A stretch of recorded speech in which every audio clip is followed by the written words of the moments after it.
Hello बच्चों, चलिए प्रश्न पढ़ते हैं। इसमें लिखा है कि अनंत लंबाई की दो समांतर प्लेटें एक समान रूप से आवेशित हैं तथा उन पर आवेश के पृष्ठ तनाव प्लस सिग्मा और माइनस सिग्मा है। तो वैद्युत क्षेत्र की तीव्रता कहाँ पर शून्य होगी बच्चों, ये हमें बताना है। तो चलिए इस प्रश्न की मूल अवधारणा देख लेते हैं बच्चों इस प्रश्न की मूल अवधारणा में देख लेते हैं। कोई हमारा एक समांतर प्लेट एक एक बच्चों कोई हमारा प्लेट है अनंत विस्तार की। इस प्रकार से बच्चों ये मान लीजिए अनंत विस्तार की प्लेट है और ये एक समान रूप से आवेशित है। मान लीजिए इस प्रकार से बच्चों आवेशित है और बच्चों इसका आवेश पृष्ठ घनत्व सिग्मा मान लेते हैं। तो इससे कुछ दूरी पर बच्चों इसके निकट के किसी बिंदु पर मान लीजिए पी बिंदु है। यहाँ पर वैद्युत क्षेत्र की तीव्रता का सूत्र क्या होता है बच्चों? तो वो होता है सिग्मा भागे 2 एप्सिलॉन 0।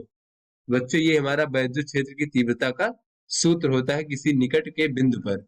और बच्चों ये हमारा एक समान रूप से आवेशित अनंत लंबाई का बच्चों हमारा एक प्लेट है जिसका बच्चों आवेश का पृष्ठ घनत्व जो है बच्चों वो सिग्मा है। चलिए बच्चों इस प्रश्न को हल करते हैं। बच्चों इस प्रश्न में कहा जा रहा है कि दो समांतर प्लेटें हैं अनंत लंबाई की। बच्चों यहाँ पे मान लीजिए एक प्लेट हमारा इस प्रकार, इसको इस प्रकार से प्रदर्शित कर लेते हैं बच्चों। और दूसरा प्लेट बच्चों इस प्रकार से है। दोनों समांतर कहा जा रहा है बच्चों, तो इसको हम समांतर बना लेते हैं बच्चों। दोनों अनंत लंबाई की समांतर प्लेटें हैं इस प्रकार से बच्चों।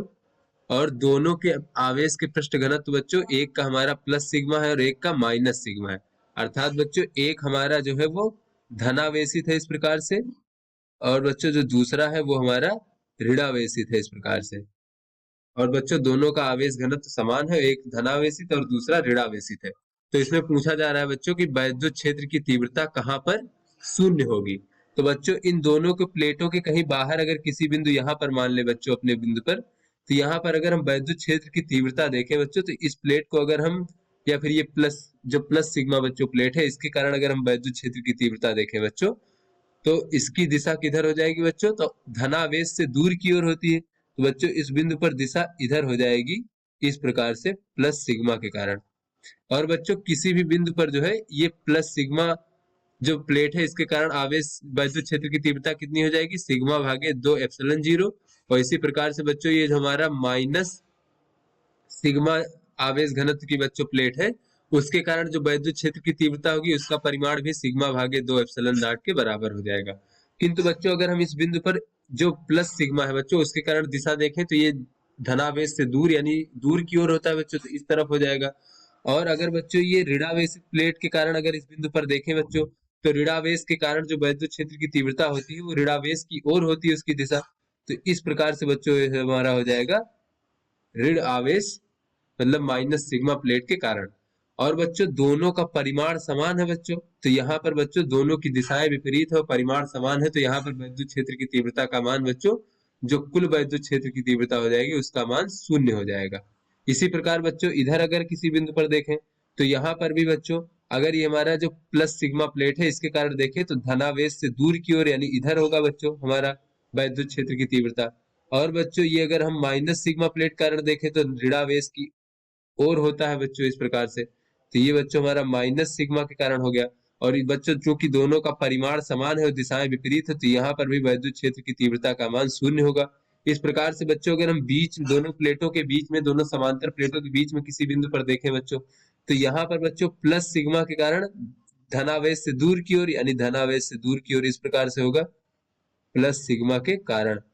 और बच्चों अगर हम ये माइनस सिग्मा के कारण देखें तो ऋणावेश की ओर, तो इस बिंदु पर इस तरफ होगा इस दिशा में बच्चों ये हमारा माइनस सिग्मा के कारण होगा ऋणावेश की ओर। तो बच्चों यहाँ पर दोनों का परिमाण समान है और दिशाएं भी समान है, तो यहाँ पर जो वैद्युत क्षेत्र की तीव्रता हो जाएगी बच्चों वो दोनों जुड़ करके सिग्मा भागे एप्सिलॉन 0 हो जाएगी, जो कि बच्चों शून्य के बराबर नहीं है, इसका कुछ ना कुछ बच्चों मान होगा। तो यहाँ पर बच्चों हमसे पूछा जा रहा है कि वैद्युत क्षेत्र की तीव्रता कहाँ पर शून्य होगी। तो इन दोनों प्लेटों के बाहर जो है बच्चों किसी भी बिंदु पर वैद्युत क्षेत्र की तीव्रता शून्य होगी। तो यहाँ लिख सकते हैं बच्चों दोनों समांतर प्लेटों के बाहर के बिंदुओं पर जो बच्चों वैद्युत क्षेत्र की तीव्रता होगी, वैद्युत क्षेत्र की तीव्रता शून्य होगी।